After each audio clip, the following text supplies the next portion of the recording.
Best health packages up to 80% discount. Tirumala Diagnostics. Hi, this is Shankar, the director and trainer of Speakers Delight Spoken and Written English at Dilshuk Nagar, Hyderabad అండి. So ఈరోజు మనం ఏంటంటే భవిష్యత్తులో ఒక పని జరుగుతున్నప్పుడు దాన్ని ఇంగ్లీష్లో ఎట్లా చెప్పాలి, భవిష్యత్తులో ఒక గంట తర్వాత తింటున్నాను, వస్తున్నాను, ఒక 1 hour తర్వాత రేపు వస్తున్నాను, ఎల్లుండి వస్తున్నాను, ఒక 10 years తర్వాత నేను ఈ పని చేస్తూ ఉన్నాను అని ఎలా చెప్తాము? దీన్నే మనం గ్రామటికల్గా ఫ్యూచర్ కంటిన్యూ అంటాం. ఆల్రెడీ లాస్ట్ 4-5 వీడియోస్లో కూడా మనం ఈ పాస్ట్ ప్రజెంట్ ఫ్యూచర్ అదే continuous past continue present continue ఈరోజు ఫ్యూచర్ కంటిన్యూ తెలుసుకోవడానికి ప్రయత్నం చేస్తాము. సో ఆ ఫ్యూచర్ కంటిన్యూ ఎప్పుడు వాడతాం, ఎక్కడ వాడతాం అనేది కొంచెం ఇంకా డీటెయిల్గా తెలుసుకోవడానికి ప్రయత్నం చేద్దాం. సో ఫ్యూచర్ కంటిన్యూ మీరు టెన్సెస్లో ఫ్యూచర్ కంటిన్యూ అంటారు. ఎప్పుడు వాడతామంటే భవిష్యత్తులో పని జరుగుతూ ఉన్నప్పుడు. సో మనందరికీ తెలుసు exactly as it is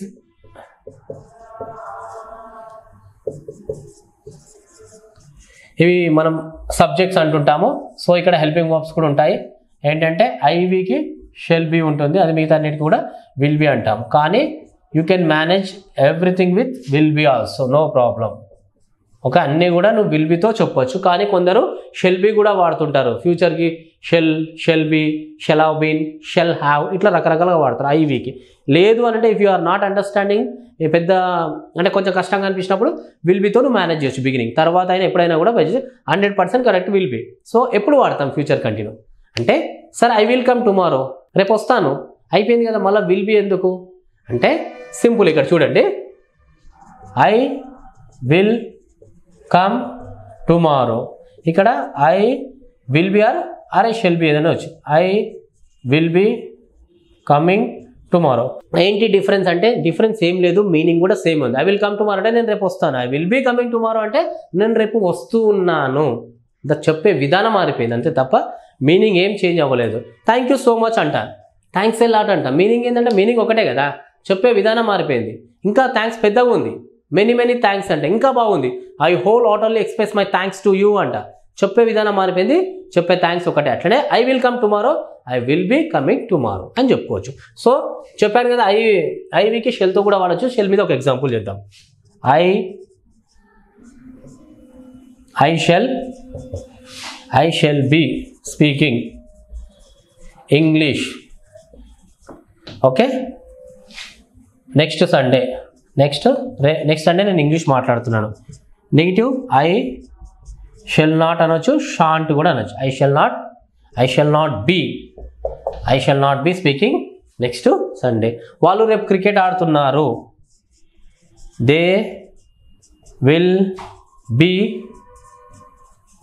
playing cricket tomorrow. They will not B, they will not be playing cricket tomorrow.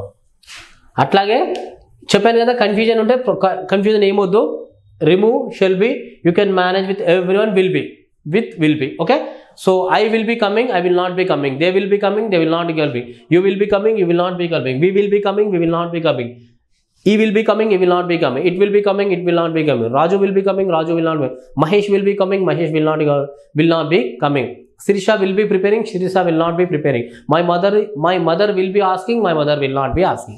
ఇక్కడ ఇంకొక ప్రాబ్లం ఈ టెన్స్లో ఏముంటుందంటే, చాలామంది I will be coming, I will be not coming అంటారు. రాంగ్, విల్ బి నాట్ అనేది wrong. ఇక్కడ ఏంటంటే విల్ బి నాట్ అనేది రాంగ్. ఏం చెప్పాలి నెగిటివ్లో, will not be, this is wrong, this is correct. Will not be, so will not be అనేది మనం గుర్తుంచుకోవాలి. విల్ బి అనేది will be not be correct. So ఎప్పుడు వాడతామంటే చెప్పాను కదా, భవిష్యత్తులో చేస్తూ ఉన్నప్పుడు I will be speaking, I will not be speaking, they will be coming, we will be enjoying, you will be asking when you came here and you will not be asking when you come here. ఇట్లా రకరకాలుగా మనం కొంచెం అటు ఇటు ఉంటుంది. చూడండి, ఎక్కడ కూడా గ్రామర్ మిస్టేక్స్ అనేది 100% ఎవరు పట్టించుకోరు.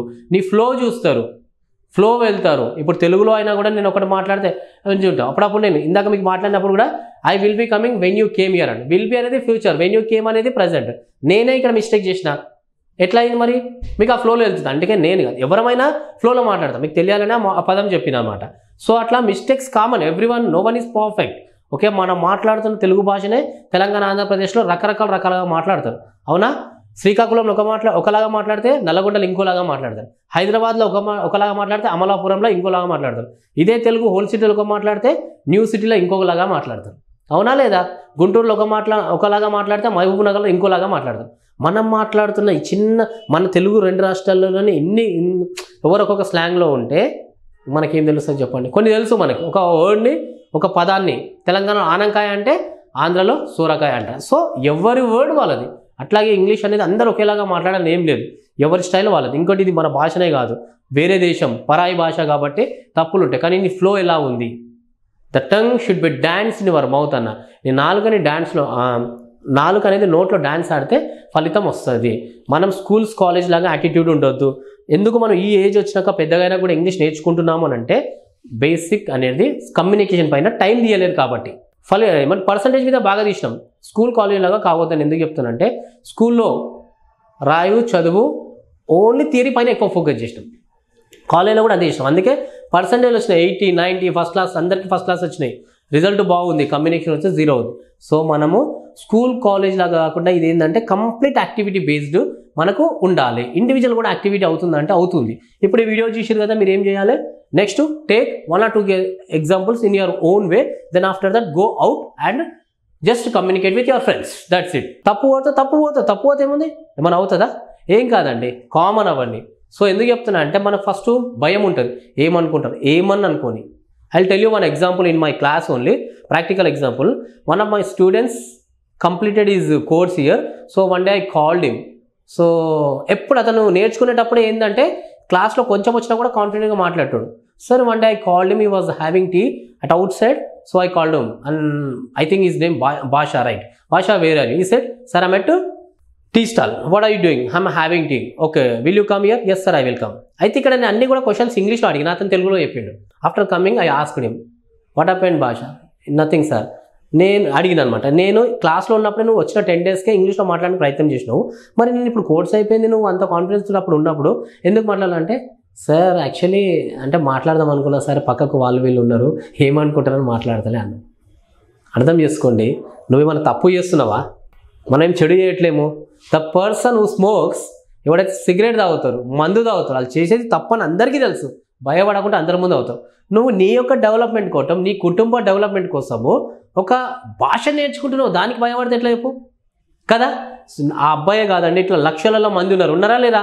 ఉన్నారు. సో అందుకే ఇట్లాంటి థియరీ కాదు, నా వీడియోనే కాదు, ఎవరి వీడియో అయినా థియరీతోటి కాకుండా ప్రాక్టికల్గా ఉండాలి. నేను దిల్షునగర్లో కూడా నా కోచింగ్ సెంటర్లో స్పీకర్స్ లైట్లో కూడా 1.5 గంట క్లాస్ ఉంటే 10 minutes మాత్రమే నేను చెప్తాను, మిగతా అంతా కూడా యాక్టివిటీస్ తోటే రన్ కావాలి. ఎందుకంటే మనం ఇన్వాల్వ్ అవుతేనే కదా రిజల్ట్ వస్తుంది. అర్థమైందా? సో ఇది ఇలా మీరు హైలైట్స్ ఏంది ఇవి అనమాట. Will be, ING form, shall be కూడా వాడుకోవచ్చు ఐబీకి.